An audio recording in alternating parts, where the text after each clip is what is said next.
We are live on YouTube. So we are now entering in the room the rest people that have joined us through Zoom. Let's get them in the room. Thank you.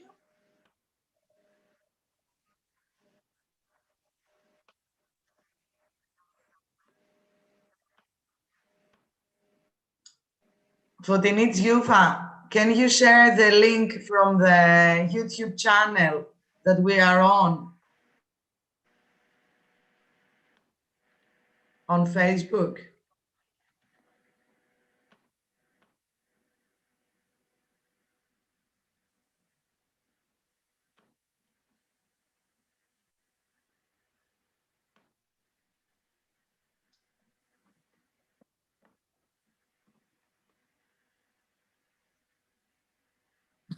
Can you see it? I sent it in the chat box. It's from YouTube.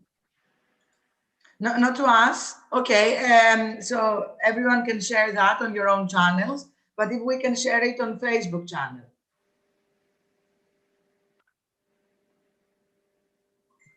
Are we also live on Facebook? Eleni, I know it's only being live streamed on YouTube, so thank you for that. We want the link on Facebook so that people can follow the YouTube channel.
Okay, so I can see people joining in. Welcome everyone. This is the first panel for today on the subject of human trafficking and the day after, focusing on the integration part of trafficking victims. This discussion forum so that you can access it later. I give the floor to the chair, Dr. Fiori Zafiropoulou, and let's get this panel started. Thank you very much, Eleni. We're very thankful to all the team, the organizing team of the festival. So thank you very much. And Eleni and Fotini that are coordinating the panels. So I would like to welcome today the panelists.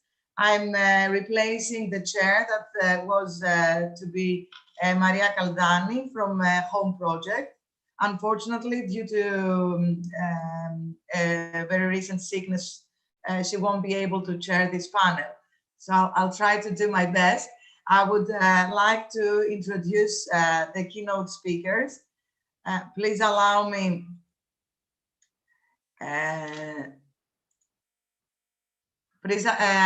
to begin. I will take it as they are noted on the program agenda.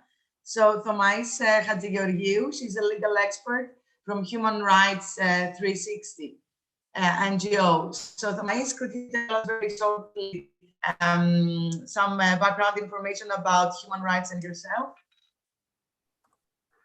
Yes, hello to everybody. Good morning. I would like to take the chance to thank you very much, the organizer, the very experienced speakers, and all of you for the invitation. It is very important to be here and discuss such a burning issue like integration. I am legal expert in Human Rights 360. Human Rights 360 is a civil society organization and has as a main goal to protect disadvantaged persons. We are implementing various projects that has as a main goal to ensure equal access to protection and to rights to persons who are vulnerable and need it the most. So as regards integration as such, we are implementing a project the last 2.5 years. So it would be grateful to contribute as much as possible to this discussion. Thank you very much. Thank you very much, Tomais. I'm sorry, it was my, I forgot to introduce the topic. So we are discussing, this is the first panel discussion on today, it's a Saturday, and it's dedicated on combating sexual trafficking.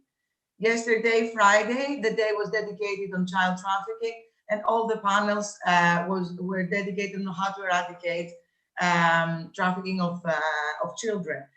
So the first topic that we've raised is the day after and integration on human trafficking. So what is integration?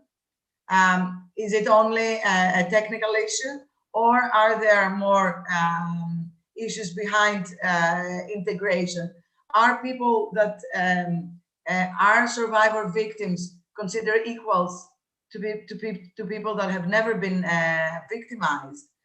Do we deal with them the same way, or are there bearing some cliches and stereotypes? We will discuss how do we help and support those victims, those survivor people, to get off the traumas that they have experienced. How do we protect vulnerable populations from being victimized? And these are some of the topics that we will discuss today. And I'm introducing our second panelist. I don't know if Fotini Kalpakioti from Greek Forum of Refugees has joined us today. Fotini, are you with us?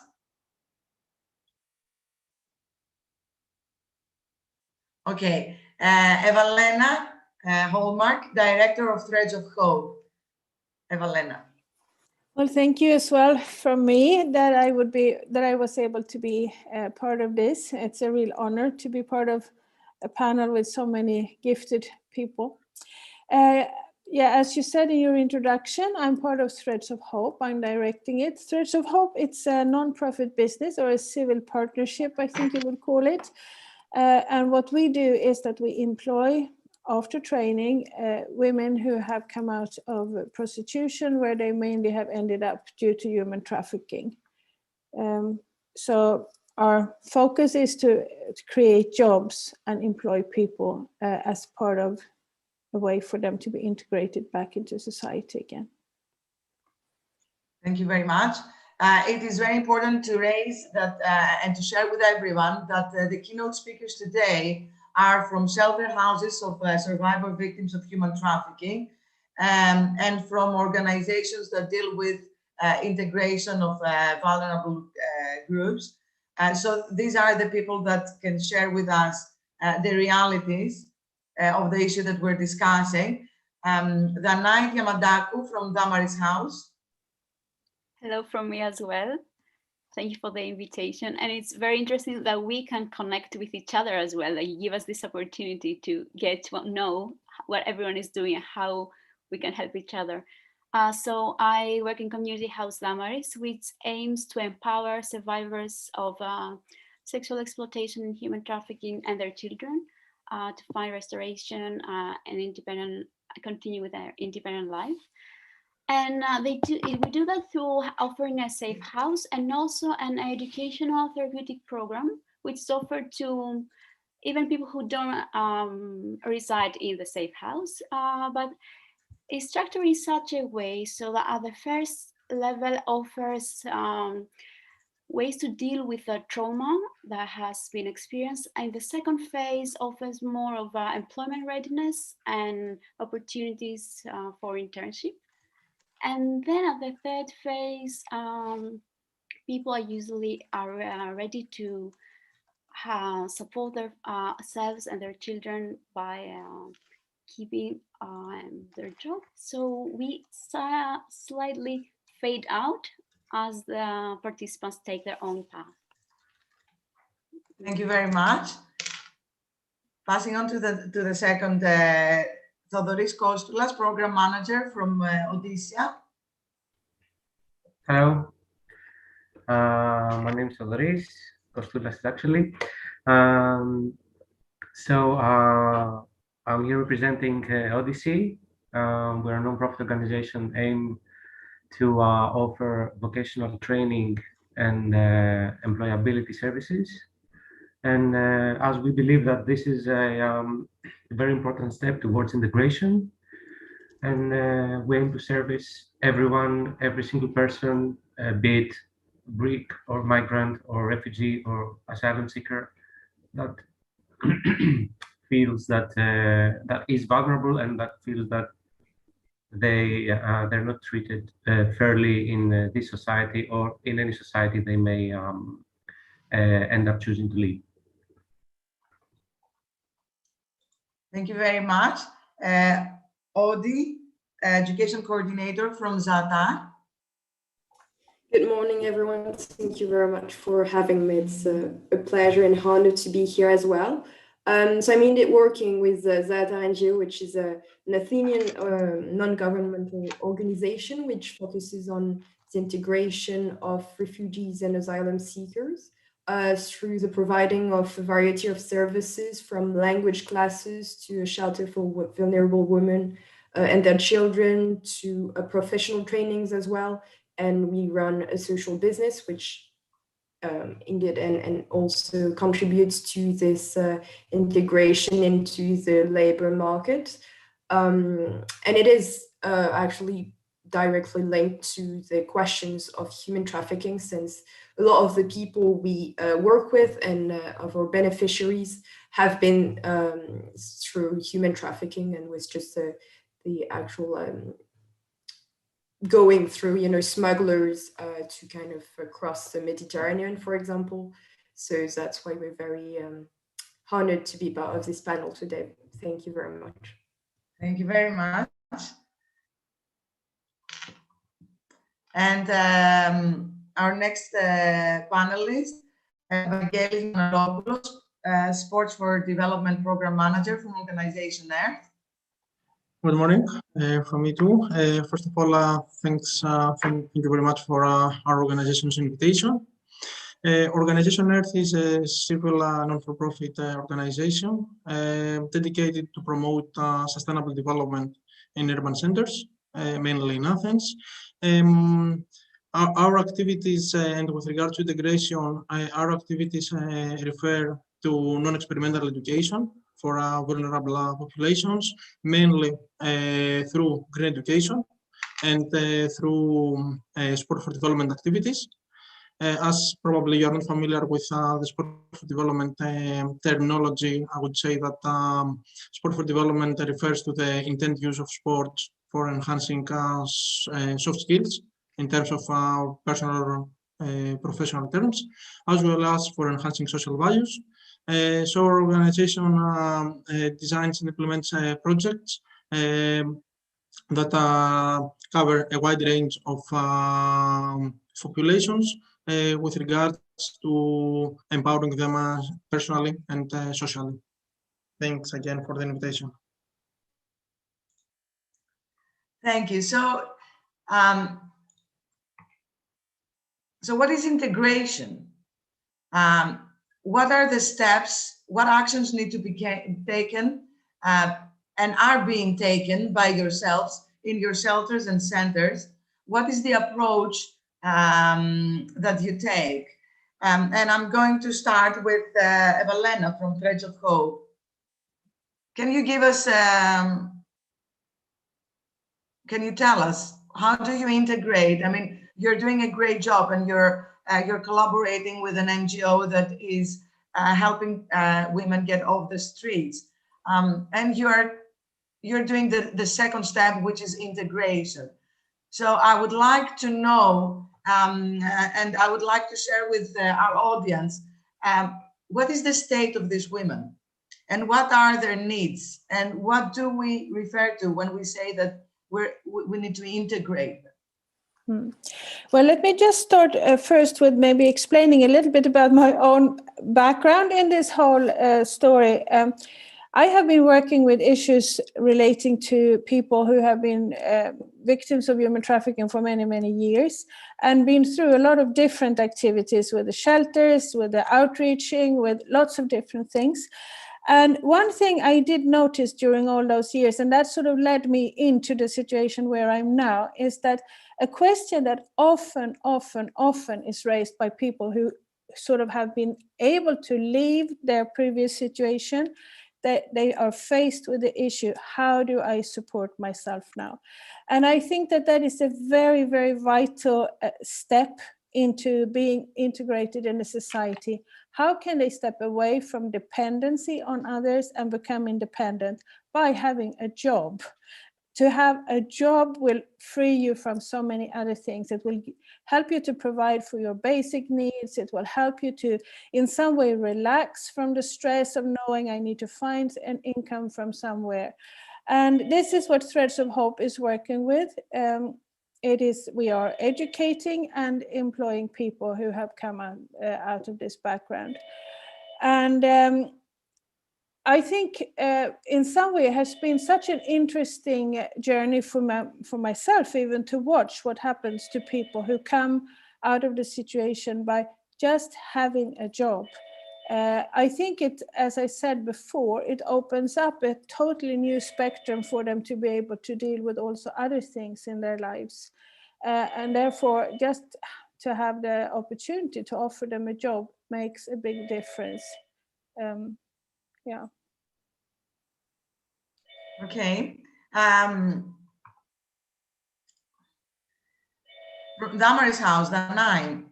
You're dealing also with survivor victims, and you have a pretty structured approach and methodology on how you help them integrate. I know that you've been trained and you're implementing a protocol, a 9-month protocol. Can you tell us something about that? Yes, thank you. We are another link in the chain. I would say we are in between street work and business, small businesses that offer job opportunities. So our program is the 3 phases that we work with. The first phase, yes, lasts around 9 months, maybe 6 or maybe a year, depending on the participant. And in this first phase, we offer mostly classes and time to deal with trauma, to work with personal development, setting personal goals, relationship management, or working on how to learn different parenthood so that we break the cycle of abuse. So during these 9 months, participants have the opportunity to deal with themselves and the past. And after that, each one of them takes their own personalized path, one participant with one facilitator, and they map their next steps. So the second phase, again, lasts differently for each participant. And it's kind of a guided, maybe supported first steps into the workplace. So yes, these are the first 2 steps. And as we do that, we try to discipline ourselves, I would say, to give less input, hear more, and acknowledge that really the one who is expert about themselves is the person itself. So yes, this is the process more or less that we follow. Thank you very much. Audi, from Zatar, what are your approaches on the issue and your experiences? So to kind of build on what has just been said, we also base our practice and follow the principle of empowerment, which is to consider that the person is able as a first step, like first mindset, let's say, as Dana was saying. So I will take the example, for example, of our shelter, which is also, which welcomes up to 1/10 of women and their children. Women often quitting, like leaving difficult and violent situations. So we offer them this place to live, as well as a holistic support, implying all the services we can offer, that is social services, legal services, working with partners, language classes, professional trainings.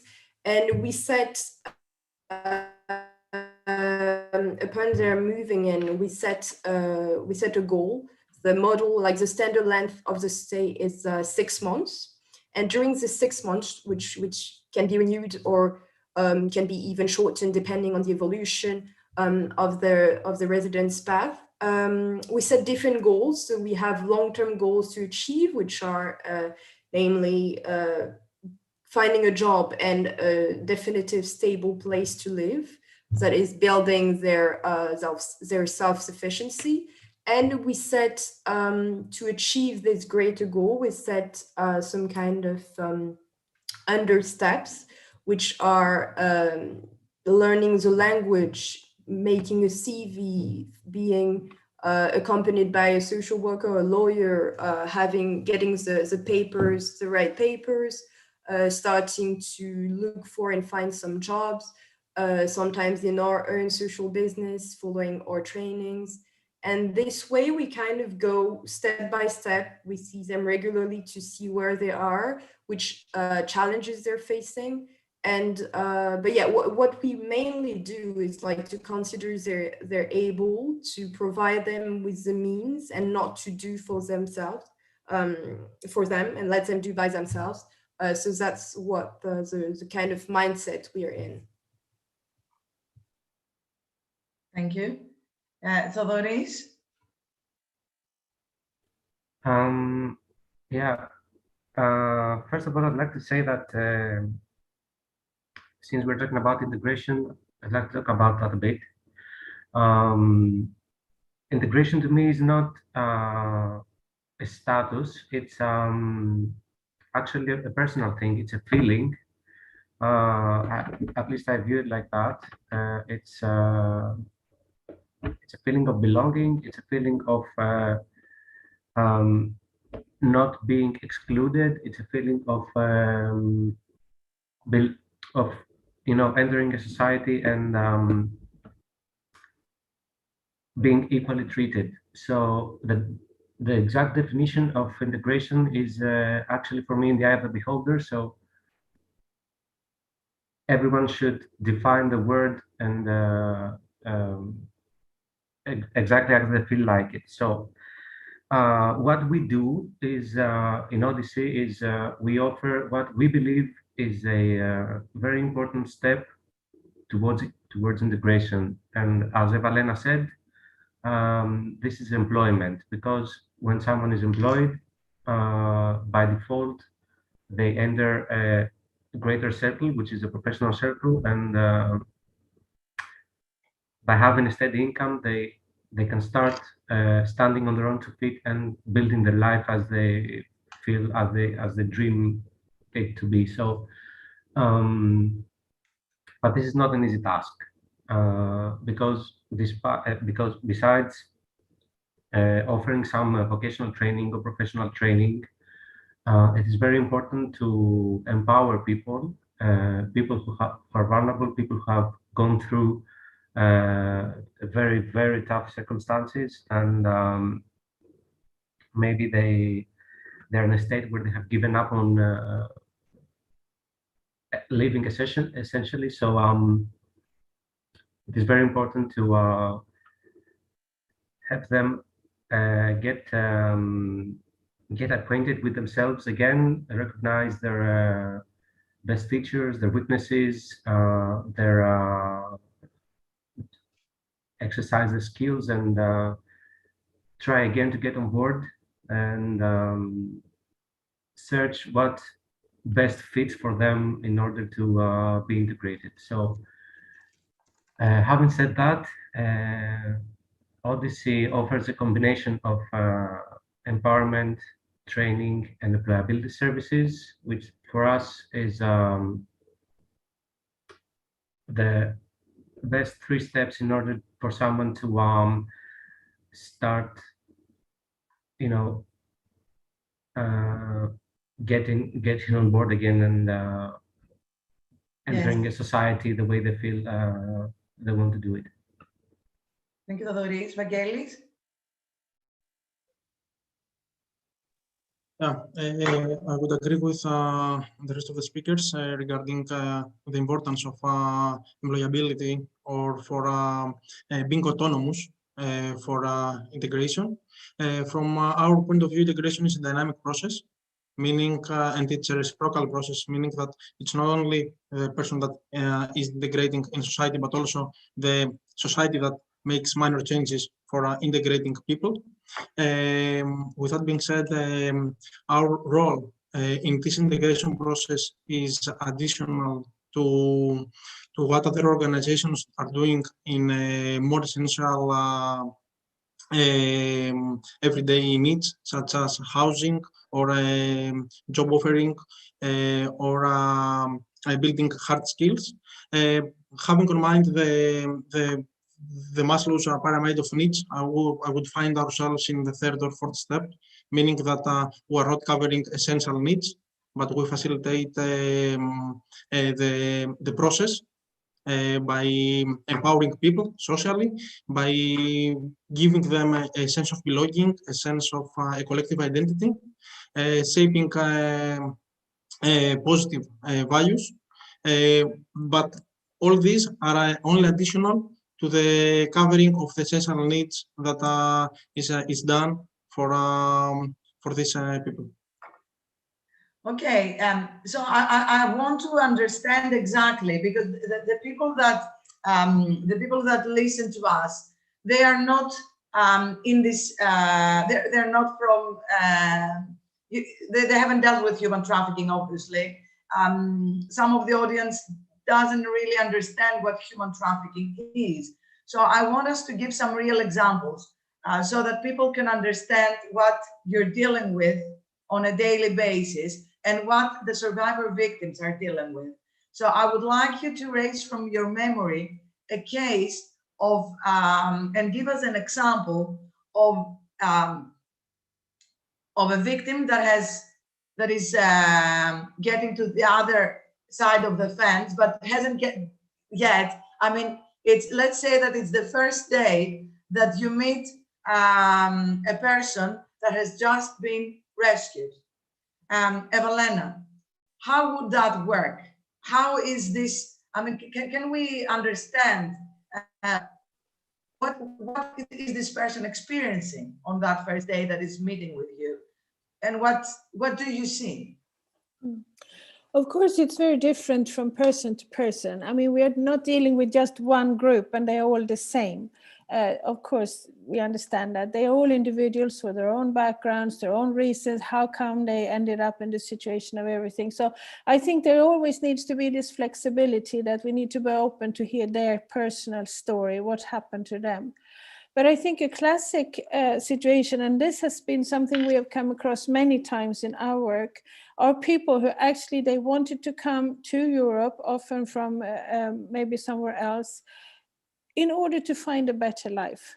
But they were promised things that turned out not to be what they had been promised.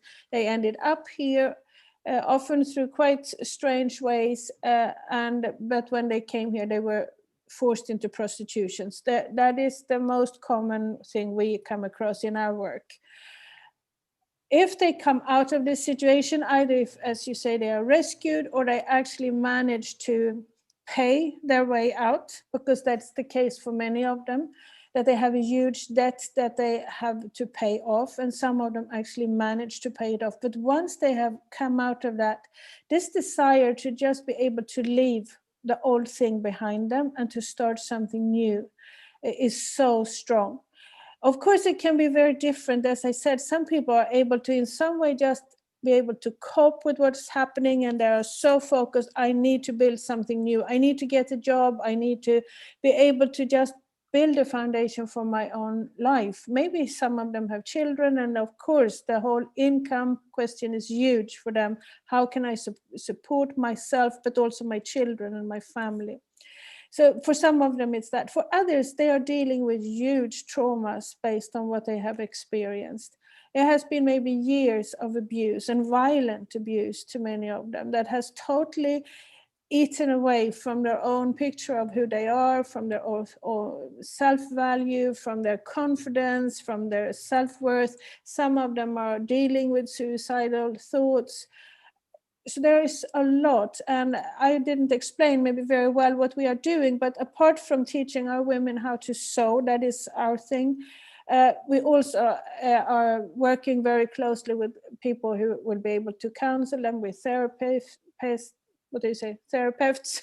and try to deal with the different trauma levels they have in their lives. But as I said, they are individuals, and you have to be open to deal with every person in their own way. Success rate? How easy is it to integrate these women that have been traumatized? And I mean, can they work 8 hours day one? No, I mean, most of them cannot. But again, it's very different from some of them who are able to just be able to handle the things in a different way. They are able to work, they're longing to work, and they work hard. But you have others who struggle long times, even just to come on time to work in the morning. Or when they come, they have to spend maybe 15 minutes to just deal with the panic attack they are just facing. And of course, for them to go straight out into regular work, it probably would be very difficult. So I believe strongly in that we need this sort of businesses similar to ours, but I'm sure there are others as well that are good with this, that allow them to deal with the trauma at the same time as they are being integrated and just grow into what it means to have a regular job again. Danai, can you recall some of your own experiences and share with us? Well, I will not repeat everything that Evelena said. She described very well. I was thinking that just out of experience, we've seen that it's like every time with participants, it's like we follow the same circle. And at first, there's always hesitation on whether we really are going to do what we said we're going to do. So you need to earn the trust, and this is this first period that we are under trial on whether we are really going to do what we said. Then it's usually what we have called like the honeymoon period, that we are, we're great, we're very good, we are supportive. And after this honeymoon period is over, then is when the real work starts. Like this is when people really decide if they're going to continue to work with the trauma with us, or if they're going to move in a different direction and they start to go deeper. And I would say that some of the maybe success story that I would say is for participants who left the program earlier than we would have decided for themselves. And they said, at that moment, it didn't feel like a success story at all. Like we felt it was a complete failure from our side, that we didn't communicate well, we didn't maybe connect well. But looking back, we see that they really took their lives in their hands, and they said, no, this is the steps I need to take. This is my next path. And now looking back, it's really exciting to see that there are people some of our participants, yes, work in businesses that we could work with, but there are others who have found on their own. Give me an example. I mean, I understand what you're saying, but I want to feel what you're saying. Give me an example. How does it feel? Is this a normal job for you? I mean, do you go to work and you're with a person that needs to be integrated? I mean, a lot of people from society need to be integrated into work. What are we dealing with here? Why is this a special case? What is it? Who is a victim of sexual trafficking? And why are these people so much in need of our special support? How, I mean, this person, first day that you meet them, what is the state that they are? Usually the first day that we meet people, they're just, Evelina described, most of the times they're scared of us and scared of the future. But the thing is, I don't know if my answer is very unusual, but at times it feels like a very normal, like we forget the background, we forget, it's just people, like we're friends. It's just a normal day to work. Like sometime I was in a conversation and they said community health sometimes works with people who were in sex trafficking. I said, oh, we don't. And then, oh yes, but you're right, we do. But you forget, and we are interact like normal people. They do have deep trauma and deep needs. Like they cannot concentrate more than a specific time. You need to teach in completely different way. I'm an educator, and the first day I came in the organization, the first month, I used to give homework, I used to give tests, I used to give things like that. Well, all this is gone now, and I teach in a completely different way, because I have to take in mind that when my participants, when they want to learn Greek so hard, and when they try to persuade themselves, all they're thinking is they're thinking of the past. They're thinking of who led them in where they are today, who led them so that they don't have a good memory, who all the things that happened. So while I'm conjugating a verb, they are remembering all the past that led them here. So yes, I do have to teach in a completely different way. When someone, their past and their problems and the things they're thinking, it's like a symphony playing in their mind. And I am just, saying my verbs and yes, of course, it is completely different approach. But at the same time, I'm just a person next to a person. I am learning more. I'm getting support as well, and I think this is part of integration, to give and get. Like one of our most important needs as people is to offer support, help as well. And I am just getting through a very hard period with my father just suddenly. Sorry, we cannot hear you. You've muted yourself. Sorry. I hear the voice messages our participants sent me when they found out about my dad, and they have been so supportive in my life, maybe more than I have been in theirs. I don't know. But yes, I'm not sure if I'm answering your question, but. No, completely. Thank you very much. That's very touching. Thomais, so there is all this work that is being done by professionals in shelter houses and in programs to actually support the integration of this population. But we know that these people are stigmatized by society. And how do we get them to the other side of the fence? Yes, from our side, Human Rights 360 implements, has also established a social integration service who address the needs not only of refugee and migrant, refugee and asylum seeker, but also persons who even do not have the proper legal documentation, which is very important, and face a lot of frustration. And also young adults and other population. So through this service, we are trying to offer holistic and individualized support to persons. And what we do is, and we think it is very, very significant for to make some steps towards their integration, is to build on a personal development plan that we agree together with the person in order to motivate the person and start have some short-term goals for the beginning, but then try to achieve some long-term goals. Can you give me some examples? Yes. I understand the methodology, but can you be a bit more personal? Can Yes, you give of me course. some examples of how this is done and give me a real example of a person? I mean, is there some struggle behind that? Is this easy? Like we do at school, we do job readiness and I mean, is this like that? Does this sound similar? Yes, I will tell you. Of course, from our side, we are trying also to assist persons to all the ways of their lives. I mean, to find a job, to build a CV, etc., and all this. But we have seen that not all the persons have the same need. So what it is the first is to sit with the person, hear the person and his story, his or her story, of course, and write down, put some priorities. For example, not all the persons are ready to work from the day one.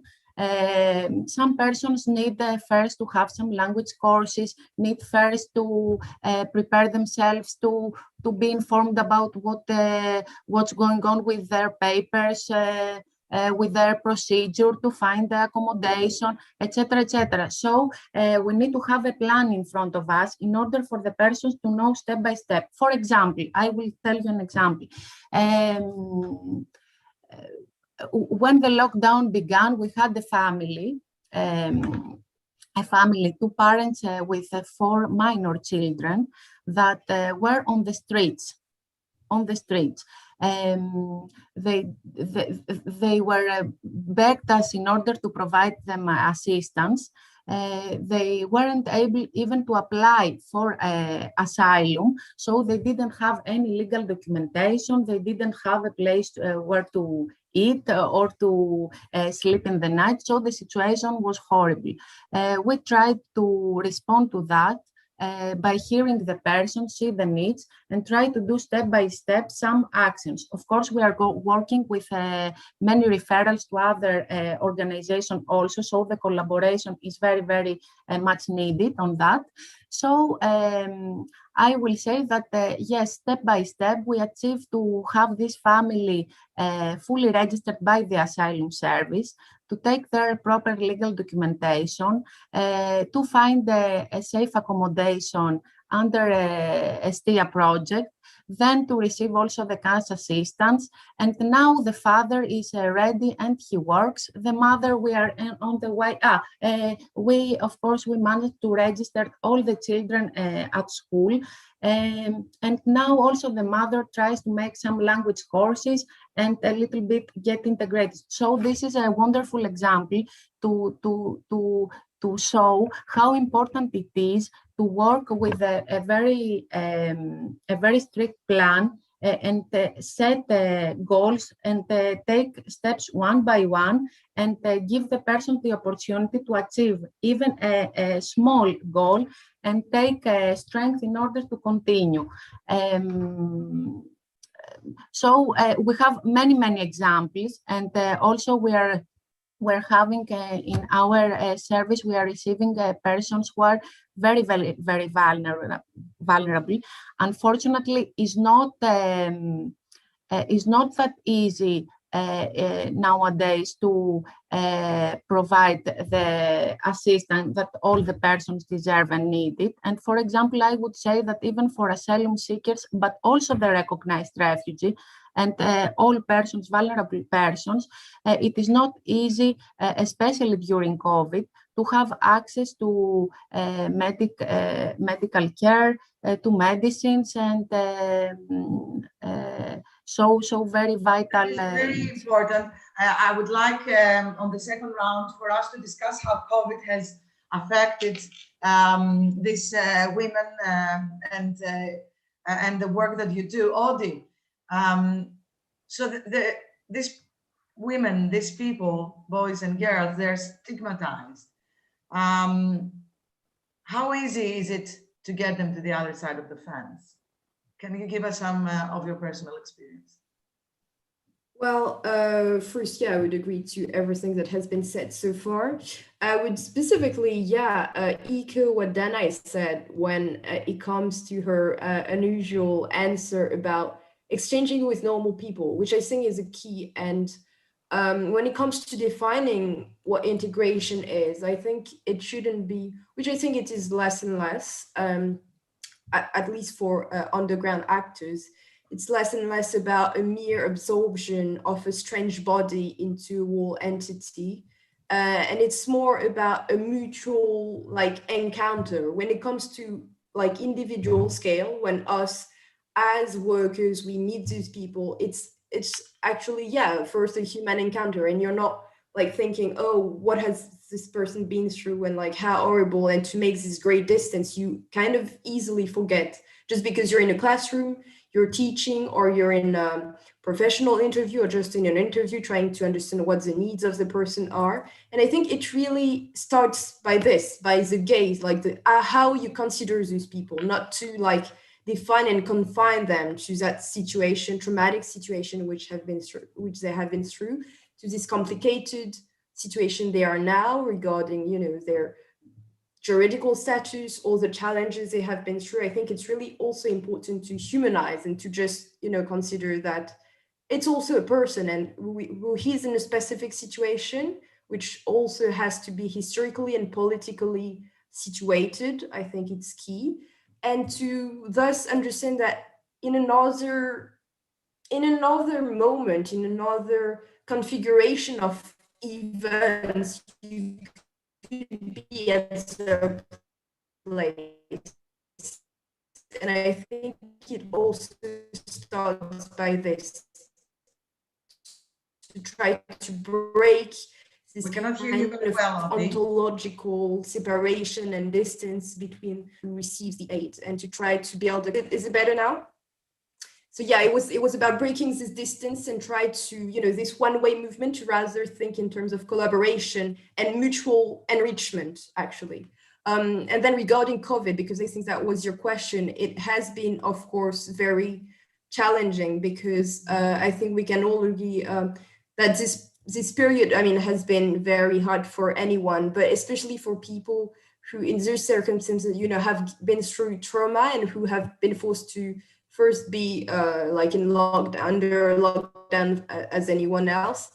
But in this period of non-activity, because a lot of things have been shut down, they cannot go on in their process of finding a job sometimes.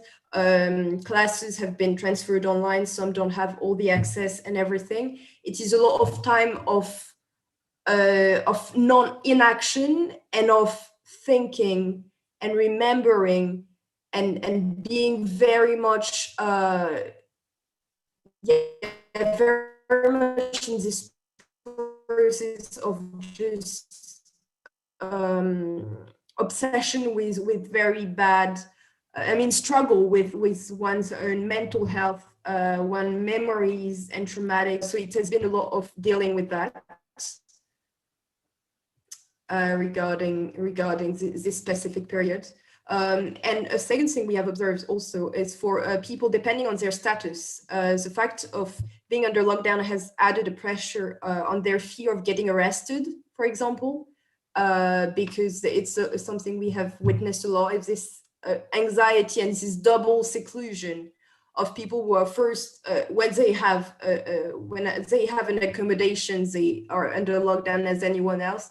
But while we can kind of go out by sending a text and kind of take this time, taking a walk to kind of change our minds and take a breath, they are even afraid to go out because they're afraid they'll get arrested and deported. And so it's a double thing which weighs a lot on their mental health as well in this period. And another trauma which we may not have thought about is that this whole pandemic kind of atmosphere and mindset is not sometimes per se creating a new trauma, but it sometimes reactivates memories of past pandemics which people have been through, which have been way more severe and which have had impacts on their personal life, namely the Ebola epidemic, which has been extremely severe with particular restrictions, like similar restrictions in sub-Saharan Africa, and with which have sometimes decimated families. And some people right now living under this lockdown and having these restrictions have like this kind of traumatic echo. So it's not the current situation, which is less actually severe, but what it reminds them and which situation it replaces them in which place. So as you can see, there is a lot of like overlapping traumas. So it's a really challenging period in terms of mental health. And then there are all the slowing of the process of public services, of organizations, which have to also reorganize, and which creates more anxiety and sometimes even a feeling of abandonment, because it seems that all doors are shut. So there is a lot of challenges we're dealing with right now, for sure. Very important, the issues that you've raised, Audrey, and the link with the memories that they bring, and what they've lived again. And let's not forget that through climate crisis now, there will be a lot of catastrophe in these places, and people will be pushed to relocate because it will be unbearable and unlivable. And we have to make the connection among climate change and human trafficking and displacement of populations. Vangelis, so when it comes to COVID, how has COVID-19 increased the vulnerability of the population, and what has been the affection on your programs? And try to be as personal as possible and giving examples. COVID-19, I think that has been has affected each of us in a high level during the last year. But we should have in mind that when we refer to vulnerable populations, these difficulties are doubled or even more. Our work is mainly with asylum seekers and refugees, mainly in refugee camps, meaning that these people are already facing an institutionalization that grows much bigger when social distancing, physical distancing, because we don't want to talk about social distancing, we only talk about physical distancing. And this is becomes even even greater.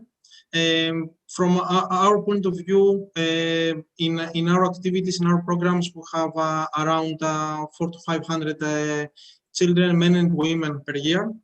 And since last October, our numbers are very, very low, as we are not able to connect with the community. We know that most of the activities are taking place now digitally, but we should have in mind that not everyone has access to internet or to a mobile phone or to a laptop, as well as that the nature of our programs, for the nature of our programs, is essential to be there to provide the activities in order to. Talk to us about football. What are you doing with football? How is football helping? How is football helping? Yes, and what are you doing exactly with football? I would not say that we're playing football, but we're using football for social purposes. So we have adjusted physical activities sessions, meaning that we use football for enhancing effort, for enhancing communication, teamwork, ambition, to enhance that sense that what we are living now, it's only temporary, and you must see the greater picture, that you have made the step to come to Europe or to be in Greece, and you need to build upon this. And this is how we use sport. We don't care about the physical aspects of sports, if they can pass well or they can score, etc., but how they can communicate, how they can work all together under the same scope, how they can leave the pitch empowered and more confident for what the life has for them outside of the football pitch or the basketball court, etc. And returning to the initial question about COVID, all this, and you know that sports is one of the fields that have been most affected from COVID during this year. We have missed this connection. What is happening with Hope Refugees? Hope Refugee is not practicing at all at this point. We do not have. Tell us about Hope Refugee, because people may not know. Yeah, Hope Refugee FC was founded in 2016. It was the initial project of our Hope Sports initiative. It's a football team that consists only from refugees and asylum seekers. And it was created because of the need that asylum seekers, as well as refugees, do not have the legal right to register to any sport club under the Football Federation, meaning that all these people do not have the access to sport activities that from a social point of view, they are crucial for one's integration. This team, up to date, has more than 200 players, 225, something like this, from 20 different countries. The team is open to everyone, meaning that it doesn't matter if you speak Farsi, Arabic, Sorani, or whatever. As long as you want to play, you are welcome to our team.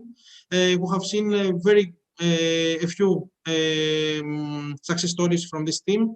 A football player of this team is playing now for Panionios, another is playing at Spropyrgos at second division.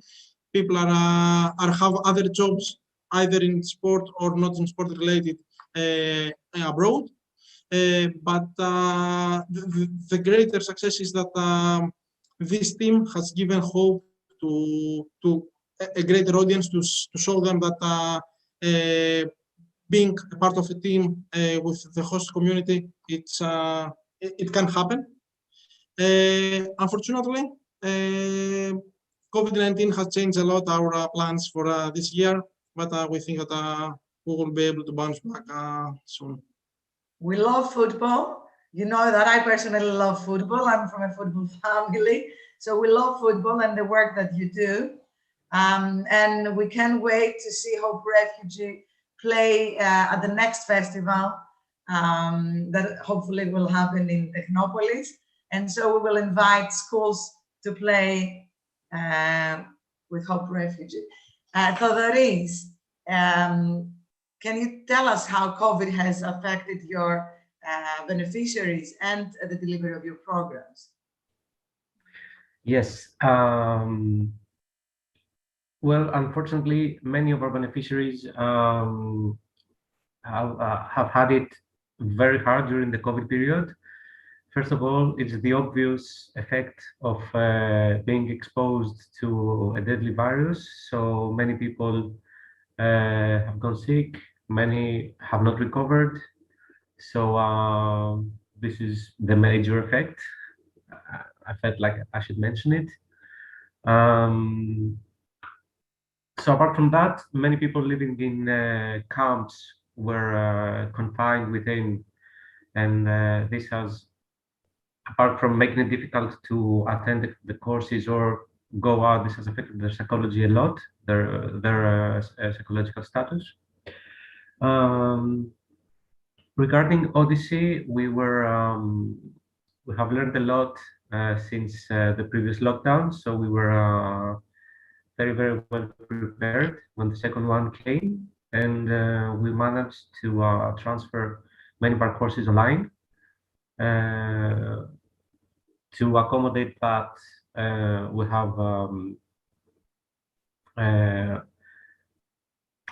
have set some procedures where we can lend the equipment to people who don't have access to internet or a computer or any other device. So essentially, we continued to offer the services, but also this has opened another door for us, because since we went online, we could accommodate people from all over Greece. So in a sense, we took advantage of a bad situation to reach a positive outcome. This is the philosophy of Odyssey anyway. So yeah, unfortunately, we can't host people in our training center, which is a pretty awesome facility. But hopefully we're going to open again soon, maybe in May, and people are going to start coming again. Give me an example. Give me an example of a person that has attended your personal experience with, let's say, the most shocking experience that you may have had that, you know, made you feel like this person needs to be integrated and that this is difficult, and made you struggle and think of more of other ways to accomplish that.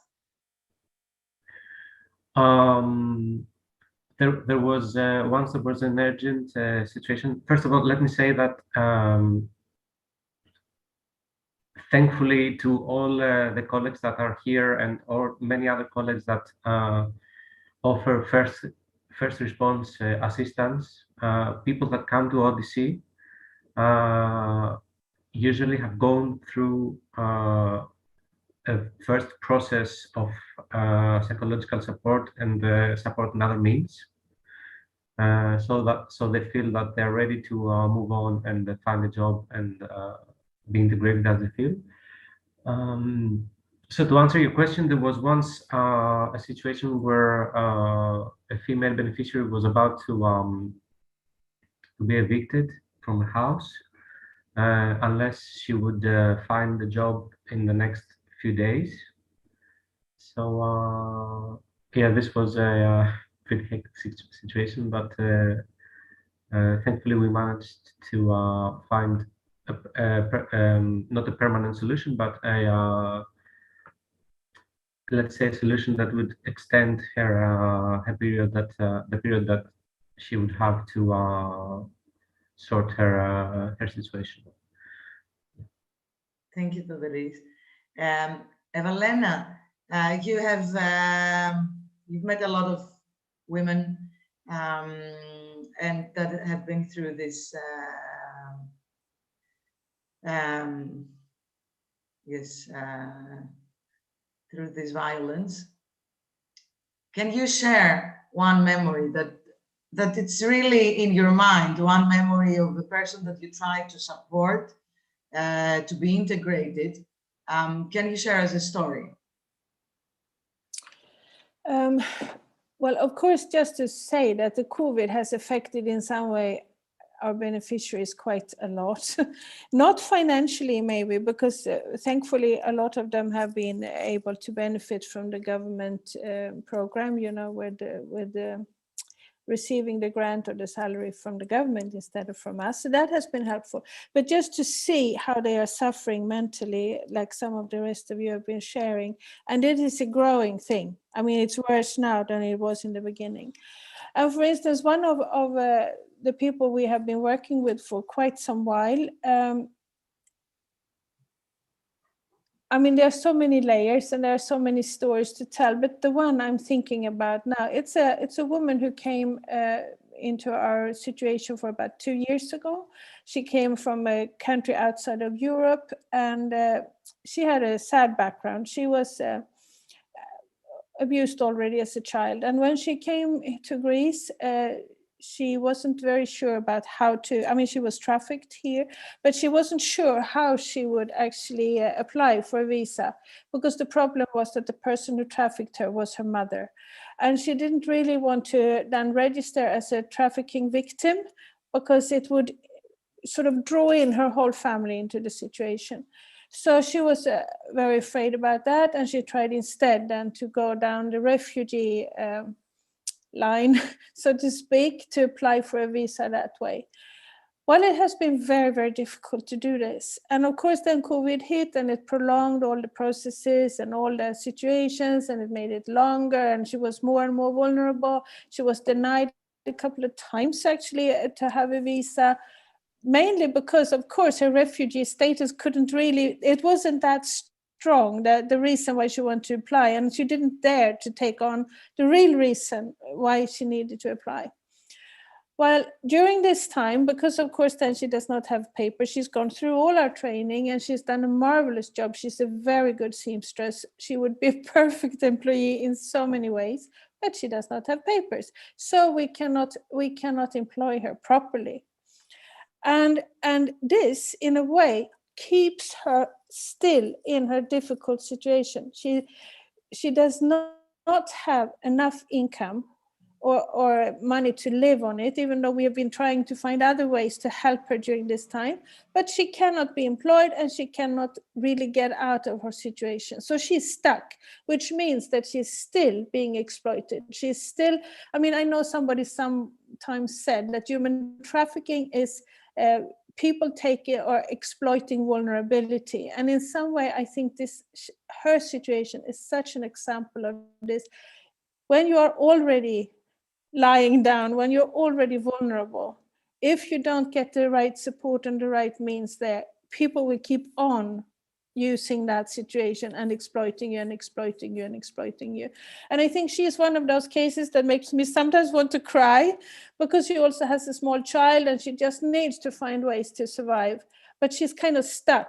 And if she would just get her papers, she would be on her way. But right now it's difficult. So I may visit you, Tomás, actually, to see if you can maybe help us in this situation. It's very difficult, actually. This is a very important issue, and it will be discussed later on with judges in the rest of the panels and with the state officials that we have invited at Raise Your Voice Festival. So stick with us to further discuss, because how do we support victims and the situation of victims, and how there are 40 million people today living under modern slavery. We have more slaves in humanity than we have ever had. 4 million people are in sexual trafficking, and only 1% gets rescued. And from them, 80% get re-trafficked because of what you said, of their vulnerability. And so what you're all doing here, integration, the financial, the work integration of survivor victims is vital, because if there is no work integration, these people will, I mean, all the program is for nothing. And these people get back to their traffickers, and they get back to being beat up and being exploited and living in this hell that they are living. And as you know, in our work, Social Fashion Factory, SOFA, that we deal exactly with the same thing, and we use fashion and production of garments and clothing and accessories to support these women and vulnerable people to have a job. So tell me something, Evelena, how is fashion helping? I mean, we don't sew clothes, so it's more into the accessories and house textile and things like that. But I just want to tell you one story that I think it's interesting. We had one girl coming to us a couple of years ago. She was extremely low in her self-image, and she was almost afraid when she would come to the training in the mornings, because she just was so afraid of failure. She would not be able to learn, and it took her a long time to learn how to sew, even the simplest things. But slowly, she managed, and she's very good at sewing aprons, kitchen aprons. And I remember there was one time we actually had an order from another country, and they wanted an apron, and it was for a wedding present. And I decided to take one of her aprons, and I took it to her and said, look at this. I'm going to send this now. It's going to be a wedding present for somebody, and they have ordered this, and I'm going to send yours. And, she was totally, she broke down in tears. And she said, I never thought anybody would like to have anything that I would make. Well, from that point, her self-confidence has grown and grown and grown. And even to the point that one day I noticed on social media, there was something we had posted there and somebody had commented, you know, on the product. And she actually said, yes, these are designer items. You know, we make really exclusive things. We don't. But that's how she felt. And I think just to see that she all of a sudden had come into the situation where she felt she's actually worth something. She can produce something that people totally different to herself. And I'm sure it's the same with what you're doing with clothes and fashion, in that sense that we can add something in just how people view themselves, to give them a new sense of value and to see that they are able not only to take help or receive help, but to actually contribute to others and to just make something that somebody wants and likes. I think it's just a small example, but something that these things actually help to not only give an income, but to actually change. Danai, thank you very much, Evelina, for Danai, in Damari's house, you create jewelry. I mean, I was wearing last summer your amazing bracelets that we bought with Konstantinos last time. So tell me, how is making jewelry and how is connected to the community and to the customers? How does this help these women? Well, and give me a story if you can. Yeah, well, it's mostly bracelets or sometimes earrings. Well, the participants, they learn, it's different for each one of them. Some of them like very much to do this. And I understand what Evelina says, like at the beginning, they were maybe afraid to try or to make a mistake, but we had a participant who made her own designs, like changed the pattern completely and made traditional things. And yes, this has been now in pause for a while, this process, but I've heard also of other organizations that do similar things. Like I recently found out about the Bejeweled company that does exactly the same thing, creates jewelry and employs women out of trafficking. So, how important is it for these women to actually turn around and tell you? I mean, they have their children next to them, that they see them sewing or making jewelry, and their children meet their mothers on a very different scenery. How important is it for these women to say that now I know something that I can do? Yes, I remember one of our participants that every time that we asked, like maybe you played a game on say something positive for other participants, like she was really surprised that others had positive things to say about her. And as time goes by, you see that they even take out this pressure of themselves that I have to improve, I have to do this. Once they take this pressure out, this was very impressive for me to see that, yes, they want to see their lives different. They are encouraged and they're surprised when they see that they do create beautiful things. But the most change I see is when they take the pressure out of themselves and say, I cannot do everything. I'm a human.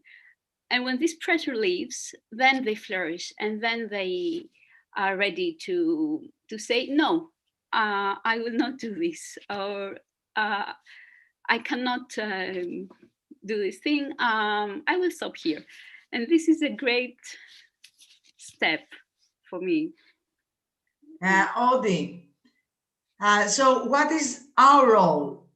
Our role as customers, our role as the local community to actually support these women in being integrated.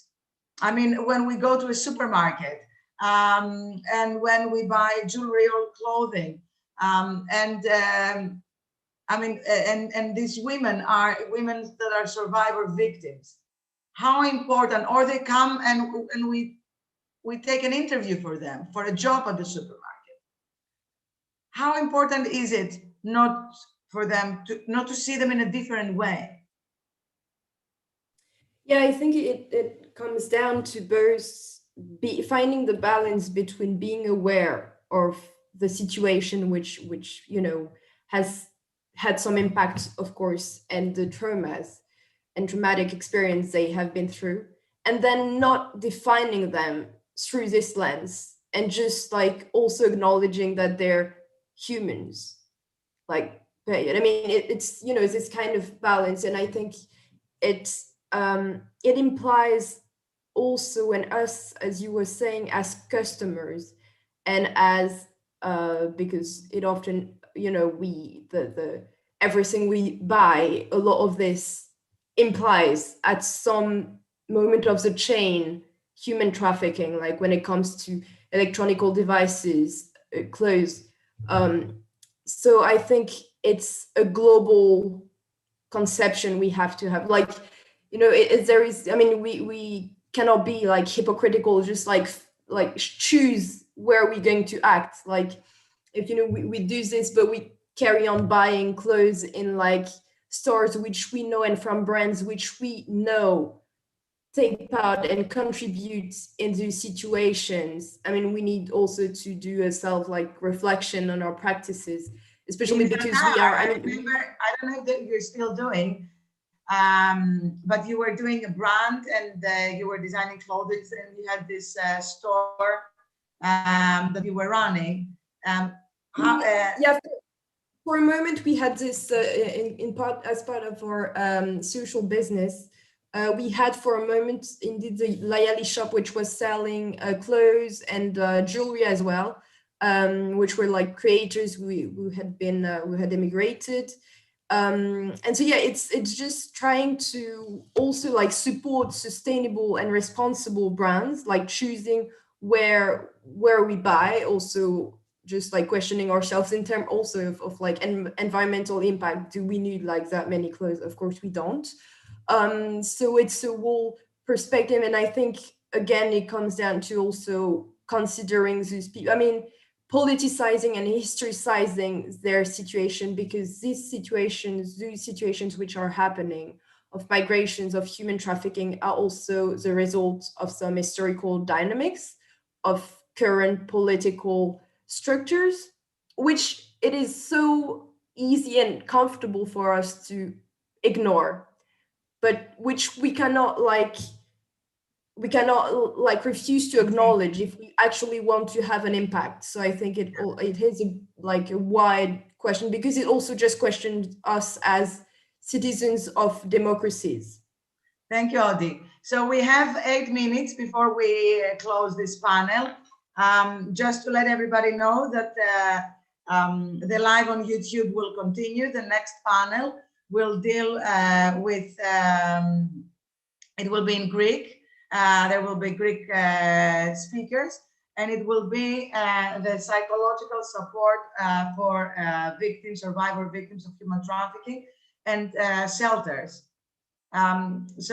Εμπορία ανθρώπων, ψυχοκοινωνική υποστήριξη των θυμάτων και κέντρα ημέρας θα είναι το θέμα της επόμενης συζήτησης από την Α21, το Εθνικό Κέντρο Κοινωνικής Αλληλεγγύης και το Κοινωνικό Σπίτι Τάμαρης.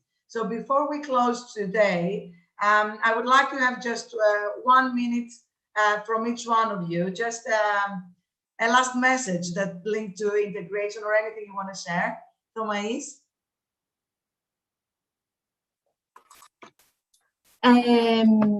Yes, I would say that integration, it is very, very important to understand what it is. It is something very deep. It is very important to highlight that. It is not that it is not to provide to persons only. We cannot hear you. Okay. Can you hear me? Now, yes. Okay. I was saying that it is very important to keep in our minds what integration means, real equal integration of persons. And to keep in mind that it is not only, the integration is not exhausted only to give access to some people to have access to some social provision or social services. It is something more deep. It needs preparation. It has two parts. From the one side, it is, of course, the refugees and migrants who have to adapt to the host community. And we are all here to support them to do this job by keeping, of course, their cultural identity. But from the other side, it is also the authorities, it is also the community that needs to be very open. So I would say that... Thank you very much, Mais. So let's have a message for the general public that listens to us. Vangeli, 1 minute for each one. Yeah, from our side, the takeout message would be that although integration is a complex terminology, we are here a number of different organizations approaching the subject from different point of views, and this is what we need to consider, that it's not a one-way process. It's something that we should do collectively, openly, and treat everyone as a person and without labels, without being stigmatized or anything else. Audi, your 1 minute. Well, since the title of the festival is Raise Your Voice, I would like to draw the attention on what we do of these voices, and bodies which have gone through the experiences we have mentioned, and how we build the spaces where they can express beyond being like biological bodies, social animals, and potential consumers. They also have, I think, to be considered as citizens of the world, in terms of like they're not necessarily the citizens of the states they're in. And we have to make a space for such voices that have to question us, because integration is not and should not be a comfortable process. And hopefully someday such panels will be held with actually people and their voices being heard. Thank you. Thank you very much. Theodoris?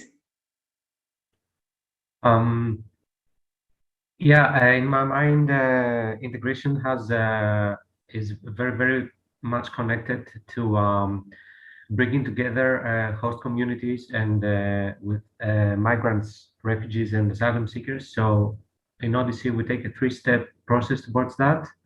First of all, our classes are, let's say, cultural melting pot, because they welcome both Greeks and visiting communities. Thank you. Also, no? Okay. No, wait, go on, sorry. Okay, 30 seconds more. Okay, so then the next step is this, what we're doing right now, NGOs and NPOs coming together and sharing their expertise and trying to make a combined effort to help these people. And the third part, of course, what we do is urge and push the job market to be welcome to welcome these communities and help them integrate. Thank you very much. Danai, your 1 minute statement. Yes. Closure.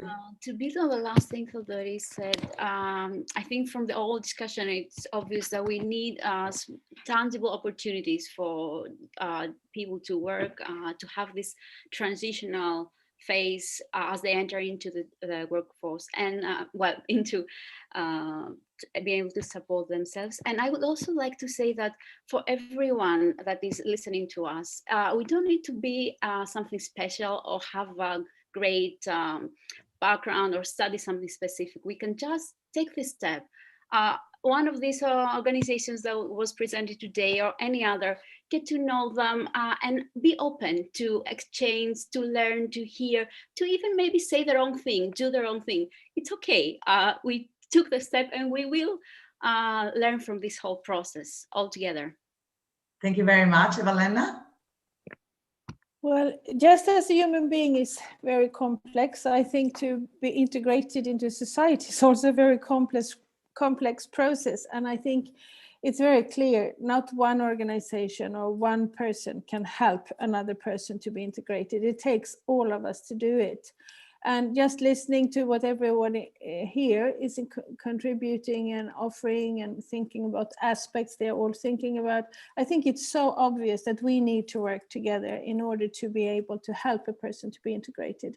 But not only for civil society like ourselves, but also, I mean, for government, institutions or whatever, but also for every single person, I think, in society. We need to see that we do have a responsibility in some way to help each other to be integrated. Whether that is to just become a friend of somebody who needs to be integrated, who is maybe not part of our normal networks. Because many people who come, they don't have the social network that most of us who live here have. Thank you very much, Evelina. Our time is up. Thank you all. We are extremely grateful for the work that you're doing for this population. Let's not forget that Greece is the center of human trafficking in Europe, and we have a very big responsibility. So stay with us at the next panels. Thank you very much. Bye-bye. Thank you. Thank you. Bye. Thank you.